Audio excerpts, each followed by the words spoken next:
Bismillahirrahmanirrahim. Alhamdulillahirabbil alamin. Wassalatu wassalamu ala asyrafil anbiya'i wal mursalin wa ala alihi wa sahbihi ajma'in. Subhanaka la ilma lana illa ma 'allamtana innaka antal alimul hakim. Rabbi shrah li sadri wa yassir li amri wahlul 'uqdatam min lisani yafqahu qawli. Ya alim, allimna min ilmika kama tarda bihi anna. Ya halim, khallikna bi khuluqil hilmi wa haqqqiqna bi haqa'iqil ilmi. Allahumma allimna ma jahilna wa zakkirna ma nassina. Allahumma yassir wa la tu'assir wa tammim bil khair, amma ba'd. Babul wujubul amrihi ahluhu wa auladuhu al-musarrina wa sairi min man fi riayatihi bi ta'atillahi ta'ala wa nahaytuhum anil mukhalafati wa ta'dibihim wa man'ihim min irtikabi munhi'an anhu.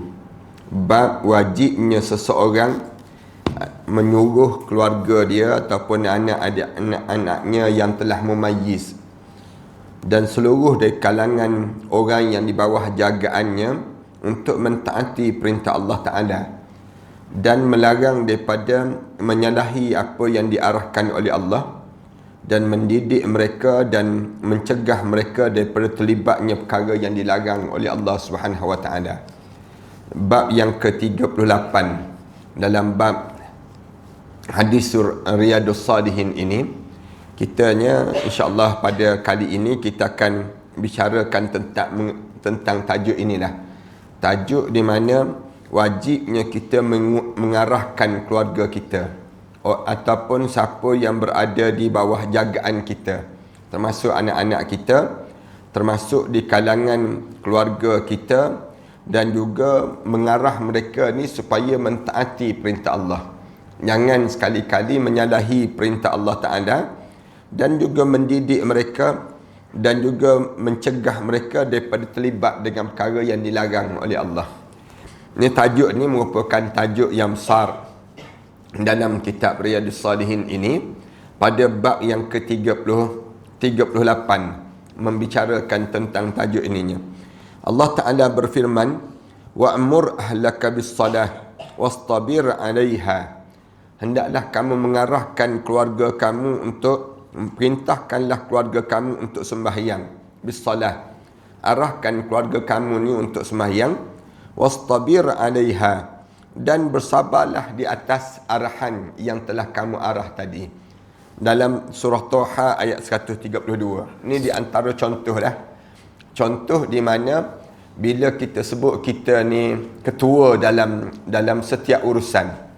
Bila kita ni menjadi ketua dalam setiap urusan hidup kita ini, maka menjadi wajib untuk kita mengarah orang yang berada di bawah kita ini mentaati perintah Allah. Taat pada perintah Allah ni satu perkara yang tak boleh kita salahi ataupun kita menyalahi dalam melakukan perkara-perkara yang maksiat pada Allah Subhanahu Wa Taala. Ni satu tajuk yang membicarakan agar setiap di kalangan kita yang kita tahu ada orang bawah jagaan kita, mestilah kita ni sentiasa perhati terhadap tanggungjawab kita. Kita ni bila kita jadi pemimpin ataupun jadi ketua, maka kita kena sentiasa ambil berat terhadap orang bawahan kita. Orang bawahan kita ni bukan sekadar yang disebut dengan orang bawahan ni orang yang disebut dengan anak-anak kita saja, tidak. Tapi orang bawahan kita ni siapa yang di bawah pengawasan kita. Senang ceritanya, siapa yang jadi majikan, ataupun kalau kita jadi majikan, kita ada orang bawahan kita, maka majikan ini mesti memastikan setiap orang yang di bawah dia itu untuk melakukan perkara yang disuruh oleh Allah dan mencegah mereka daripada melakukan perkara yang menyalahi yang diperintah oleh Allah Subhanahu Wa Taala. Jangan sekali-kali kita tengok orang bawahan kita, anak buah kita yang dia tak taat pada perintah Allah. Misal contohnya, kita pun, maka dalam keadaan demikian kita pun turut untuk kita biarkan dia melakukan perkara maksiat. Kita tahu dah orang bawahan kita ni tak tutup aurat. Misal contohnya, kita tahu orang bawahan kita ni tak sembahyang, orang bawahan kita ni dia tak jaga syariat. Bila dia tak jaga syariat, maka kitanya mestilah arahkan orang bawahan kita ni supaya mesti kembali taat pada Allah. Tu tajuk yang kita nak bincangkan pada kali ini, insya-Allah. Firman Allah Taala, contoh arahan yang Allah Subhanahu Wa Taala arahkan kita ni, Allah sebut wa'mur ahlaka bis-salah. Arahkanlah keluarga kamu untuk sembahyang.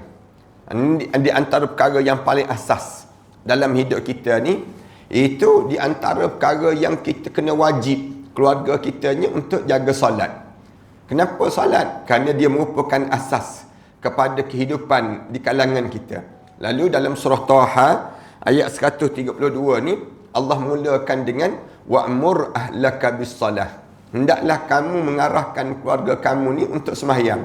Jaga pada diri keluarga kamu untuk solat. Ada arahan yang mesti dilakukan dalam keluarga kita. Bahkan kita kena sebut pada keluarga kita haram hukumnya meninggalkan solat. Bagi siapa saja, dia ayah ataupun dia ni ketua ataupun dia pegawai, dia apa saja pun, kalau sekiranya dia ni sebagai seorang yang ada jawatan, maka dia mestilah mengarahkan orang bawahan dia ni untuk sembahyang. Perkara yang pertama sembahyang. Lepas pada Allah suruh kita arahkan keluarga kita untuk sembahyang, Allah pesan pula wastabir 'alaiha. Kamu kena banyak bersabar di atas arahan tadi. Kerana nak suruh sembahyang ni tak mudah. Dalam kita ni kan, kalau kita nak suruh keluarga kita ni nak sembahyang, payah. Anak-anak kita ni waktu mana dia membesar dalam keadaan yang dianya mengikut hawa nafsu, berbanding dengan nak suruh jaga solat. Solat ni kalau kita suruh dia solat, dia jadi lambat-lambat, payah-payah untuk dia nak solat. Tapi kalau kita suruh dia pergi main, laju terus, bingkah bangun terus, ni dia jadi demikian. Tak suruh orang lain lah, kita sendiri ni pun kalau bab solat, cuba kita perhati diri kita ni sendiri, jadi payah je, jadi lambat je. Kadang-kadang kita sendiri tu diri kita, apatah lagi kalau kita nak suruh orang lain. Lalu Allah Subhanahu Wa Taala sebut, dah kamu dah jadi ketua ni, di antara benda yang kamu kena jaga, siapa yang menjadi ketua, dia kena arahkan orang bawahan dia untuk solat. Lepas pada dia suruh solat, wastabir 'alaiha. Hendaklah dia banyakkan bersabar di atas arahan itu.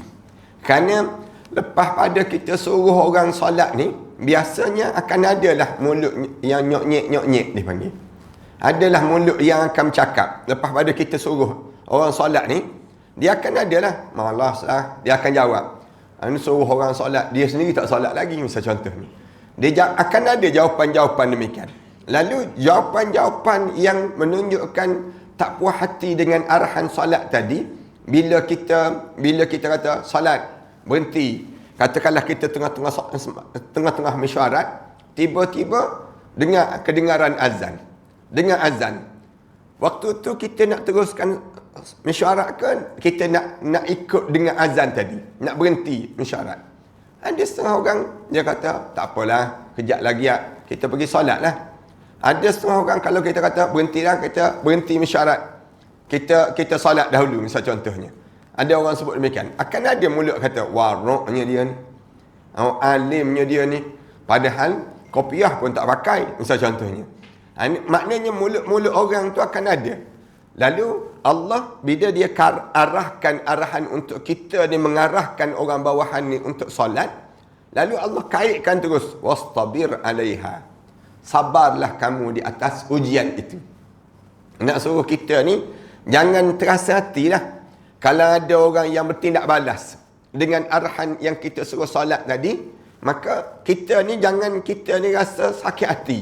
Malah lah lepas pada ni suruh, misal contoh suruh suami kita ni kebetulannya jenis malas solat, yang jenis payah nak solat. Lalu kita pun dalam keadaan demikian, kita ni kita dah pujuk dia, dah kita sebut, kita kata lepas pada ni taubat lahum, tak nak dah pujuk dia. Kita mula kita ni adalah perasaan tak nak.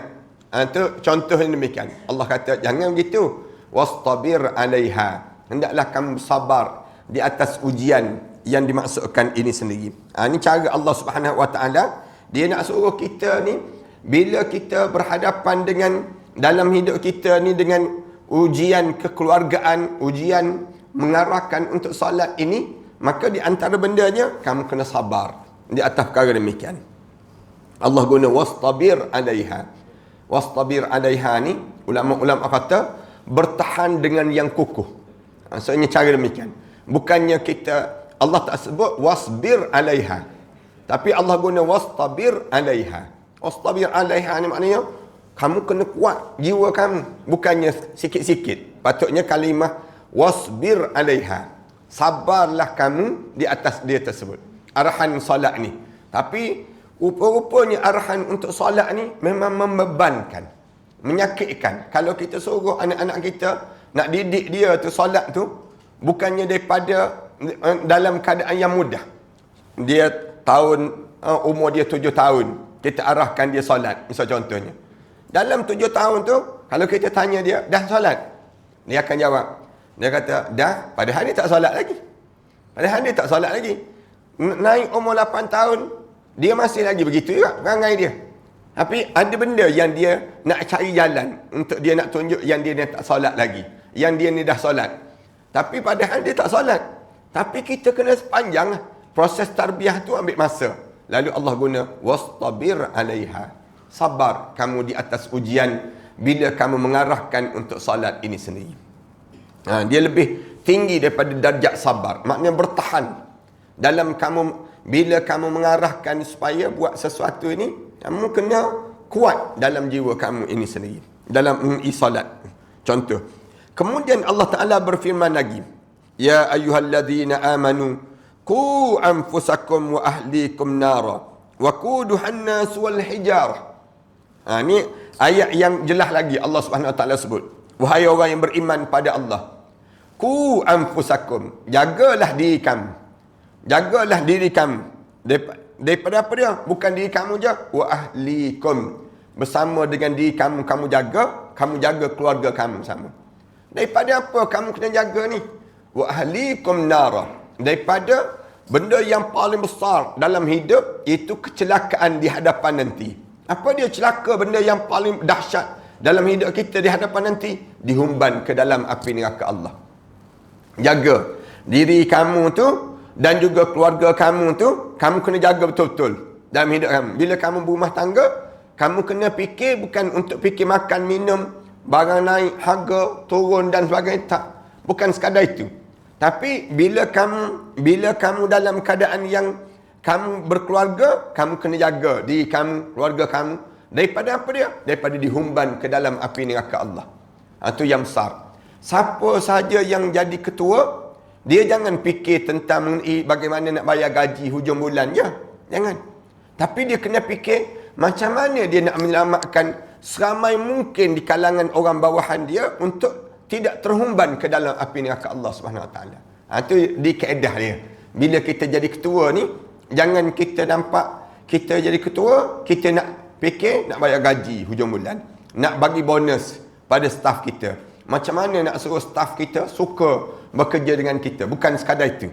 Tapi bila bekerja dengan kita ni, kita kena fikir, jaga dia, biar jangan sampai dia masuk dalam api neraka Allah Subhanahu Wa Taala. Jadi yang bekerja, yang berpersatuan, begitu juga. Yang ber-NGO, begitu juga. Bila kita ni pegang satu-satu kekuasaan, kedudukan ataupun jawatan, kita fikir macam mana nak suruh semua yang sama dengan kita ni tak masuk dalam api neraka Allah Subhanahu Wa Taala. Satu kan pernah orang tengok Saidina Abu Bakar termenung je. Menung je. Orang tegur. Sahabat-sahabat pergi tegur. Sebut ada Rasulullah tengok Abu Bakar termenung. Lalu orang tanya Abu Bakar, kamu termenung je dalam keadaan yang senyap je, kamu termenung tentang apa? Abu Bakar sebut, aku termenung fikir tentang luahnya api neraka Allah. Lepas pada tu aku fikir macam mana biar aku seorang masuk dalam neraka, biar boleh badan aku jadi besar, Lepas tu orang lain semua tak boleh masuk dalam neraka Allah Subhanahu Wa Taala. Kau seorang saja. Jadi tak muat dah orang lain masuk dalam neraka. Maksudnya kiasan yang diguna, bahasa yang diguna tu, macam mana nak suruh selamat orang daripada neraka Allah Subhanahu Wa Taala. Ni keadaan yang perlu ada pada diri kita. Kita ni kena berfikir macam tu lah. Jangan biarkan, jangan kita fikir diri kita seorang, jangan. Tapi kita ni kena berfikir macam manalah nak suruh seramai mungkin orang ni jangan masuk dalam neraka Allah. Jangan masuk dalam neraka Allah. Dengan kita dan mereka tu jangan dihumban dalam neraka Allah. Kerana apa dia? Waquduhan nas wal hijarah. Bahan bakaran dalam neraka itu terdiri daripada manusia dan juga batu-batu. Bila baca ayat ni, dibaca Fatimatuz Zahra kan. Dia baca di ayat ni, tiba-tiba di tengah kisar gandum, tiba-tiba batu yang kisaran tu tak bunyi menangis, menangis batu kisaran itu sendiri. Lalu kemudian Fatimatuz Zahra berhenti, batu kisaran tu tak berhenti lagi. Kan zaman dulu dia bukan guna blender, guna kisar. Ingat lagi ke tak tahu ni anak-anak zaman sekarang ni. Zaman dulu tu dia kisar begitu je. Di atas demikian. Batu kisaran tu tak berhenti. Kemudian dengar tangisan. Akhirnya panggil Rasulullah. Bila panggil Rasulullah datang. Rasulullah tepuk batu tu. Kenapa kamu wahai batu? Kenapa kamu wahai batu? Ya, kamu menangis. Kedengaran. Dia kata aku dengar Fatimah baca ayat ya ayyuhallazina amanu qu anfusakum wa ahlikum nara wa quduhan nas wal hijarah. Aku dengar ayat ni. Ayat yang dibaca ni. Wahai manusia, jaga diri kamu, jaga keluarga kamu daripada dihumban ke dalam api neraka Allah. Kerana bahan bakar dalam api neraka tu terdiri daripada manusia dan juga terdiri daripada batu-batu. Bila sebut saja begitu menyebabkan dalam keadaan demikian, katanya batu, aku bimbang. Aku ni di antara batu-batu yang dibakar dalam api neraka Allah. Rasulullah pun tepuk dia. Rasulullah sebut, kerana kamu begini, maka kamu di antara batu yang tersamat daripada neraka Allah. Rasulullah sebut demikian. Berhenti terus batu kisaran tersebut. Berhenti daripada tangisan. Kerana memahami bila Rasulullah bagi jaminan dia tak termasuk dalam api neraka Allah Subhanahu Wa Taala. Nak sebutnya Allah nak gambarkan apa dia? Manusia ni kalau dia kerah sungguh tak nak ikut perintah Allah sampai peringkat lebih teruk daripada batu. Dia akan jadi teruk lebih pada batu. Sebab tu dalam ayat yang lain Allah cerita hati manusia ni bila dia kerah sungguh summa qasat qulubuhum min ba'di dzalika fahyakal hijarah. Dalam ayat yang lain Allah Subhanahu Wa Taala sebut kemudian akan menjadi keras hati-hati mereka. Summa qasat qulubuhum min ba'di zalik. Lepas pada diturun ayat-ayat Allah. Perintah-perintah Allah ni bila ditunjukkan beberapa contoh-contoh kes-kes yang berlaku ni akan jadi keras hati manusia ni. Lebih kal hijarah, bagaikan batu. Allah Subhanahu Wa Taala sebut bagaikan batu, keras macam batu. Tapi batu-batu ni wa inna minal hijarati lama yatafajjaru minhu al-nahar. Batu tu pun kerah-kerah batu ni kalau titik air jatuh atas dia, lama-lama pecah juga batu tersebut. Allah cerita demikian. Batu. Wa inna minha lama yashaqqaqu fayakhruju minhu al-ma'. Ada batu ni kita bila dia takut sungguh, lama-lama keluar air ke celah batu tersebut. Wa inna minha lama yahbitu min khasyatillah. Batu ni ada 3 jenis. Dicerita dalam Al-Quran. Sampai peringkat ada yang batu yang kerah yang hebat sungguh, bila dia takut tu yahbitu min khasyatillah, hancur lebur kerana takut pada Allah. Tapi manusia ni kalau kerah sungguh sampai peringkat lama-lama dia jadi orang panggil kerah sungguh lah, teruk pada batu. Batu tu pun boleh pecah dengan perkara demikian. Ni nak sebut Allah Subhanahu Wa Taala sebut arahkan keluarga kamu supaya mentaati perintah Allah. Kemudian dalam hadis Rasulullah sallallahu alaihi wasallam, al-awwal an Abi Hurairah radhiyallahu anhu qala aqada al-Hasan bin Ali radhiyallahu anhuma tamratan min tamratin sadaqah faja'alaha fi faqala ya Rasulullah sallallahu alaihi wasallam kuh irmi biha amma alimta ana la ta'kulu sadaqah muttafaqun alaih. Pernah satu ketika cerita berlaku zaman Rasulullah sallallahu alaihi wasallam. Abu Hurairah radhiyallahu anhu dia cerita, pernah satu ketika Hasan bin Ali radhiyallahu anhuma ni, daripada Hasan bin Ali ni, dia pernah mengambil tamar, buah kurma. Buah kurma tu daripada mana? Tamratin sadaqah. Buah kurma yang disedekahkan. Bila ambil buah kurma yang sedekah, adalah kadang-kadang kan kita pergi jalan ni, orang letak buah kurma. Cara orang Arab, dia letak buah kurma ni. Kurma ni kita boleh buat tiru juga kita ni. Di dapur tok aku ni boleh buat, dipanggil. Letak kurma sedekah dipanggil. Kurma sedekah, orang boleh ambil pun. Siapa nak ambil kurma ni, ambil. Sedekah dipanggil. Kurma sedekah, makanan free. Zaman kita ni, dia panggil letak dengan air free. Kadang-kadang pun ada juga kita buat demikian. Yang ni dia panggil dalam hidup kita ni ada benda yang orang letak free, ambil free. Tiba-tiba Hasan yang ambil. Faja'alaha fi dia ambil, dimasukkan dalam mulut dia. Hasan tu ambil kurma tu, masuk dalam mulut. Bila masuk dalam mulut dia ni, faqala Rasulullah sallallahu alaihi wasallam. Rasulullah nampak. Bila Rasulullah nampak, Rasulullah sebut terus, kah, irmi biha. Rasulullah Rasulullah kata, keluar balik. Kah ni maknanya, jangan telan. Keluarkan balik. Amma alimta anna la ta'kulu sadaqah. Lalu Rasulullah sallallahu alaihi wasallam sebut, kamu kena tahu wahai Hasan, kita ni tak terima sedekah. Keluarga Rasulullah ni tak boleh makan sedekah. Tak boleh makan. Kenapa keluarga Rasulullah tak boleh makan sedekah? Disebut lagi, Rasulullah boleh terima hadiah tapi tak boleh terima sedekah. Keluarga Rasulullah.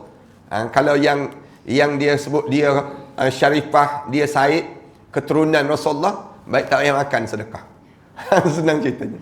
Siapa-siapa yang dia ni keturunan Rasulullah sallallahu alaihi wasallam, Rasulullah dah sebut dah.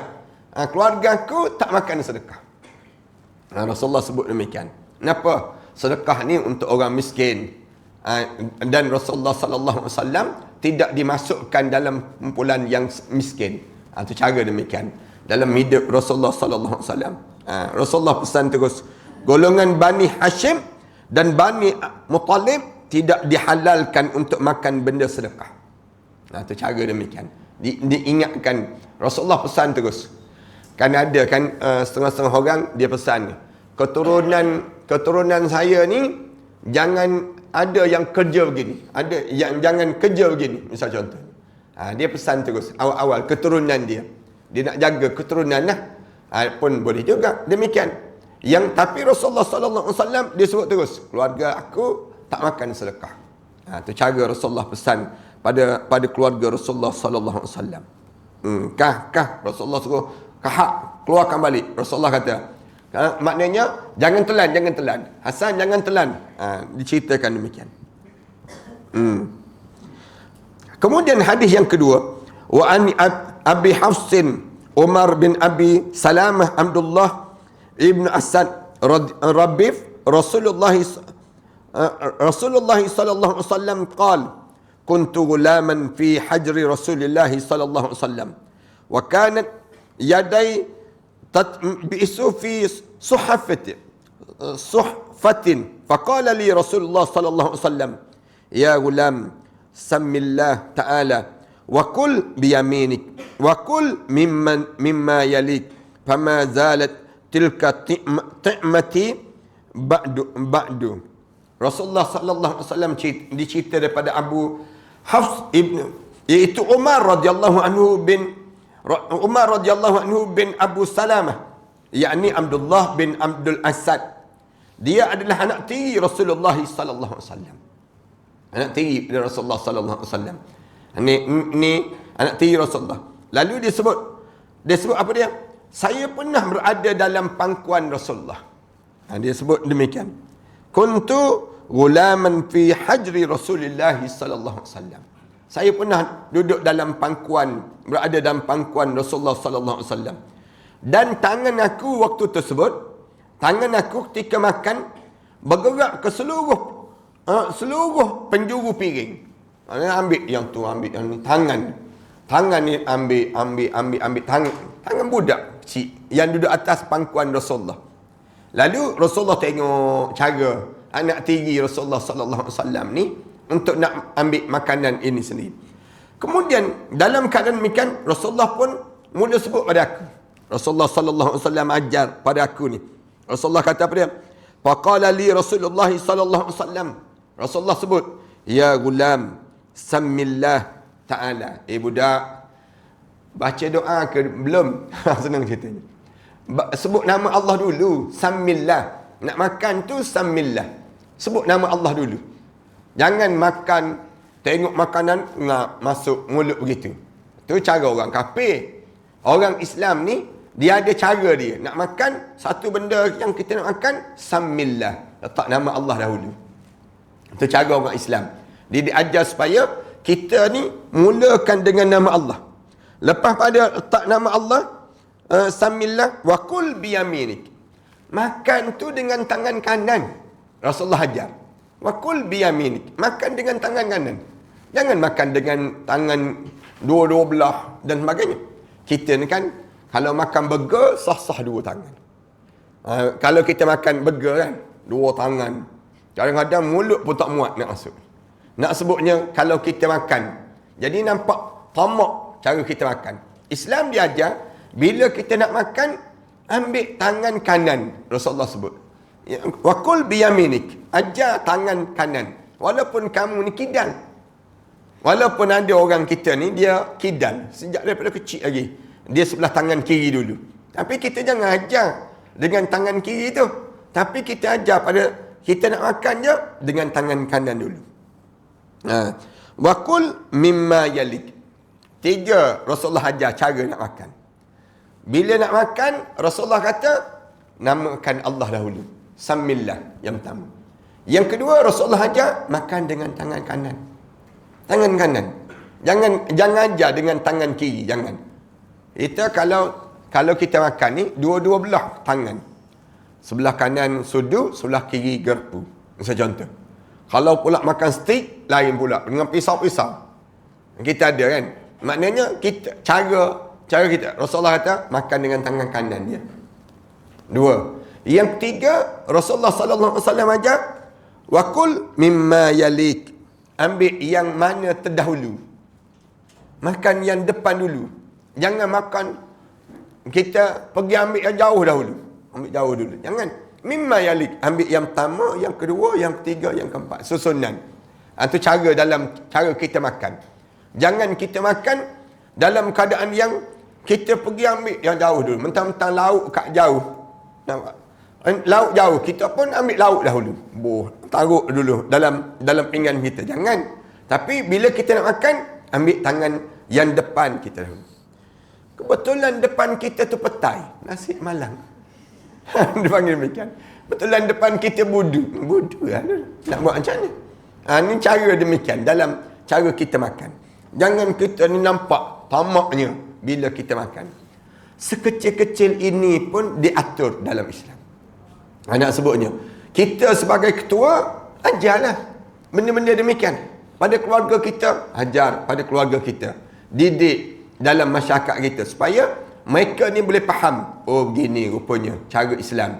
Jadi indah dalam kehidupan kita sebagai seorang mukmin.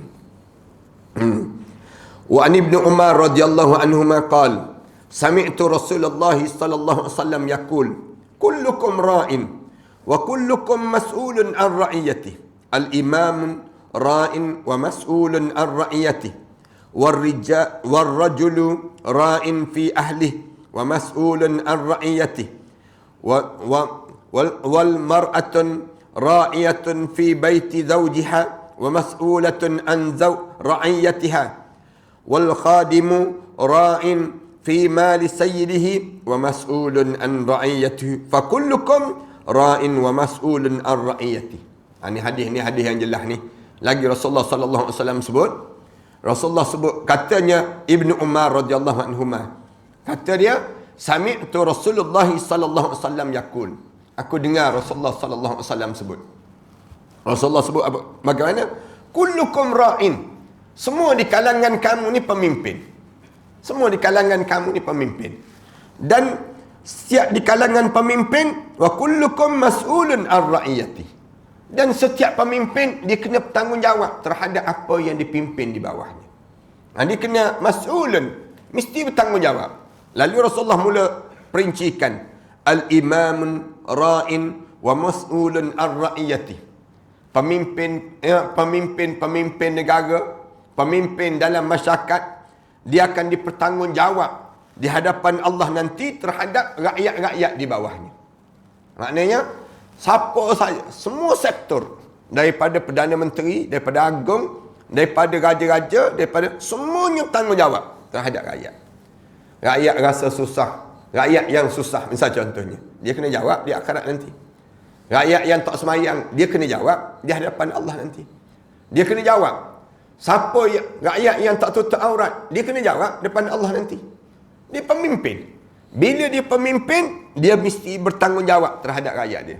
Dan jangan dia ingat kena jawab terhadap harga minyak naik ke, harga barang naik ke dan sebagainya. Bukan itu saja. Dia kena jawab semua sekali dalam kehidupan rakyat dia. Sebab tu Sayyidina Umar pikul kan, pikul gandum. Bila dia pikul gandum, Sayyidina Umar pikul gandum tu, yang pembantu dia kata, janganlah Amirul Mukminin, kamu tak boleh pikul lah, sebab kamu Amirul Mukminin. Dia tanya balik, apakah di akhirat nanti kamu akan menjawab bagi pihak aku? Bila dapati rakyat aku yang susah, tiba-tiba Umar tak tanggungjawab terhadap rakyat dia. Nak sebutnya besarnya nilai menjadi pemimpin ini. Rasulullah sallallahu alaihi wasallam sebut, apabila kamu jadi pemimpin, tak kira yang berhormat kawasan, kamu jadi ketua jabatan, kamu duduk di bahagian mana pun, kamu kena jawab. Menjawab di akhirat Allah nanti. Yang kedua, Rasulullah sebut, warrajulu ra'in fi ahlihi. Seorang lelaki, dia menjadi pemimpin dalam keluarga dia.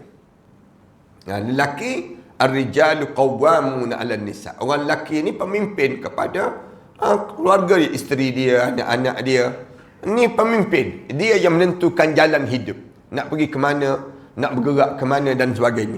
Itu dia panggil suami menjadi pemimpin pada keluarganya. Wa mas'ulun an ra'iyatihi. Dia akan bertanggungjawab terhadap apa yang dipimpin itu. Yang dipimpin, dia kena jawab. Dia ada berapa orang isteri, berapa orang anak dalam hidup dia, berapa orang cucu, berapa orang dalam hidup dia, dia kena jawab depan Allah nanti. Tak lepas. Dalam hidup dia, dia kena jawab. Wal mar'atu ra'iyatun fi baiti zawjiha. Manakala orang perempuan pula menjadi pemimpin dalam rumah tangga yang dibina oleh suaminya. Suami dia bagi tahu, ni rumah kita ni, abang beli untuk rumah tangga kita ni. Misal contohnya. Jadi, isteri mesti menjaga rumah tersebut. Mesti bertanggungjawab terhadap rumah. Dia tak boleh sembarangan memasukkan orang. Jangan sembarangan untuk dia nak buat apa-apa dalam rumah dia. Jangan. Kadang-kadang adik-beradik dia datang. Misal contoh, adik-beradik datang. Dia kena tahu, dia bagi tahu pada suami dia. Abang, ada adik-beradik ni datang ni, macam mana? Macam mana, boleh masuk ke tak boleh masuk? Suami dia jawab, tak boleh. Tanya suami dia, tak boleh. Dia kat luar adik-beradik dia. Walaupun kiranya ni adik-beradik ni, takkanlah adik-beradik pun. Misal contohnya. Contoh yang kita kena faham. Tapi kalau suami dia kata tak boleh, tak boleh. Kerana dia pemimpin, dia menjaga dalam urusan rumah tangga tadi. Tapi suami pun kena faham lah. Tak akan main dengan adik-beradik pun tak dibenarkan. Maknanya kita ni kena jaga had-had dan batasan-batasan tanggungjawab yang ada di kalangan kita. Kemudian wa mas'ulun ar ra'iyatiha. Dan dia akan bertanggungjawab di akhirat nanti, termasuk barang yang hilang dalam rumah. Termasuk apa dia? Isteri ni kena jawab, kat mana perginya batang penyapu ni, misal contoh. Kat mana cangkul ni diberi pinjam pada siapa? Dia kena jawab depan Allah nanti. Maknanya isteri kena bertanggungjawab terhadap barang-barang suami. Dalam hidup ni, semua barang tersebut mesti tanggungjawab. Dan isteri mesti jaga hak-hak dalam keadaan demikian. Kena jagalah. Jadi kita termasuk dengan soal makan minum, pakaian, termasuk semua di kalangan kita tanggungjawab. Wal khadimu ra'in fi mali sayyidihi. Manakala khadam ataupun pembantu, zaman dahulu dipanggil khadam. Khadam ni tak ada gaji langsung. Ada khadam yang mukattab dan ada khadam yang ghairul mukattab. Dia ada khadam yang terikat janji. Kamu kena jadi khadam selama lebih kurang 10 tahun. 10 tahun tu tak ada gaji ya. Kemudian habis je tempoh 10 tahun dia bebas, tak jadi khadam dah. Atau ada juga yang dipanggil mukattab, yang tertulis. Ada khadam yang tak tertulis, tak tahu bila dia boleh lepas. Pun ada juga demikian. Tapi bila zaman kita ni orang gaji atau pembantu rumah. Pembantu rumah ni tak sama dengan tahap khadam.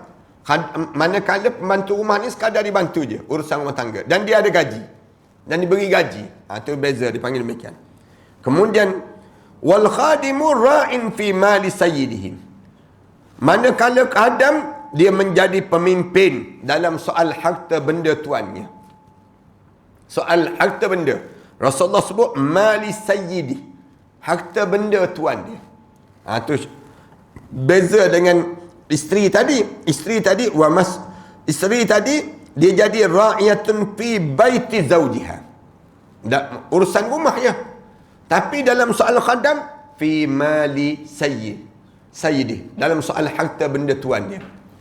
Tuan dia ni ada harta benda, kereta dia ada motor dia ada tunggangan dia ada yang terlibat dengan harta benda tuan dia, tanah dia dan sebagainya. Jangan kita seleweng, jangan kita buat khianat, jangan. Wa mas'ulun an ra'iyati. Dan khadam ni akan dipertanggungjawab di akhirat nanti terhadap harta benda tuan dia tadi.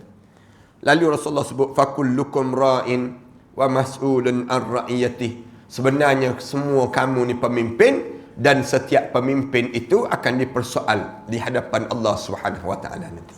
Jadi kalau kita jadi pemimpin, suruhlah orang bawahan kita ni untuk dianya taat perintah Allah. Jangan lawan perintah Allah Subhanahu wa taala. Hadis yang keempat, warabi. Kita habiskan dalam bab ini insya-Allah. Wa an Umar bin Shu'aib an abihi an jaddihi radhiyallahu anhu qala Rasulullah sallallahu alaihi wasallam muru auladakum bis salah wa hum abna'us sab'i sinin wadribuhum 'alayha wa hum abna'u ashratin wa qarriqu bainahum fil madaji. Rasulullah sallallahu alaihi wasallam sebut, arahkan anak-anak kamu untuk sembahyang sedangkan dia baru dalam keadaan anak yang umur 7 tahun. Umur 7 tahun tu kamu arahkan anak kamu. Muru auladakum. Kamu kena arah dah. Anak lelaki ke anak perempuan ke sembahyang. Jangan tinggal dah sembahyang. Ni arahan yang Rasulullah ajar pada kita. Bila anak usia 7 tahun wajib sembahyang. Ajar pada dia untuk dia sembahyang. Wadribuhum 'alaiha. Pukul dia. Rasulullah kata pukul. Kalau dia tak dengar, dia tak sembahyang, watan dia. Watan. Tapi pukul tu bukan pukul yang menyakitkan, pukul mendidik dipanggil. Hadis ni dibincanglah. Kalau orang yang belajar dalam bidang kekeluargaan, dia dibincang. Maksud wadribuhum tu, Rasulullah suruh pukul tu pukul macam mana? Pukul sepak terajang sampai tepi dinding ke? Pukul macam mana? Pukul tu dia ada kaedah pukul pula. Wadribuhum. Dengan tujuan nak suruh anak kita ni sembahyang. Tunjuk je. Zaman kita kan boleh tunjuk je anak kita ni dengan rotan. Tunjuk rotan. Nak anak syaitan ni, kita sebut demikian. Rotan tu anak syaitan lah, kita letak nama anak syaitan. Nak anak syaitan ni, dia pun takut dah. Zaman-zaman kita kan. Ada orang, ada anak yang tak reti, tak takut dia. Rotan. Tak takut, rotan. Tunjuk vacuum, takut terus. Tunjuk vacuum. Seduk ni masuk dalam vacuum ni. Dia pembimbang terus. Dia juga. Jadi, tak payah pukul lah. Tunjuk vacuum je lah. Senang. Pun ada juga demikian. Jadi, benda-benda demikian, wadribuhum. Dengan tujuan mendidik dia. Alaiha. Wahum abna'u asyar. Bila pukul dia ni? Bila dia umur 10 tahun tak nak sembahyang lagi. Bila 10 tahun tak nak sembahyang lagi, rotan lah. Rotan. Rotan dengan tujuan mendidik, bukan mendera. Kena ingat tu. Beza ya. Rotan mendidik dengan rotan mendera. Menyakitkan, bukan. Kemudian, wafarriku bainahunna fil madaji. Pada umur 10 tahun ni, asingkan dia daripada tempat tidur kita. Tak boleh tidur dah bersama dengan kita waktu mana dia berada dekat rumah, dia tidur pada malam hari ini sendiri.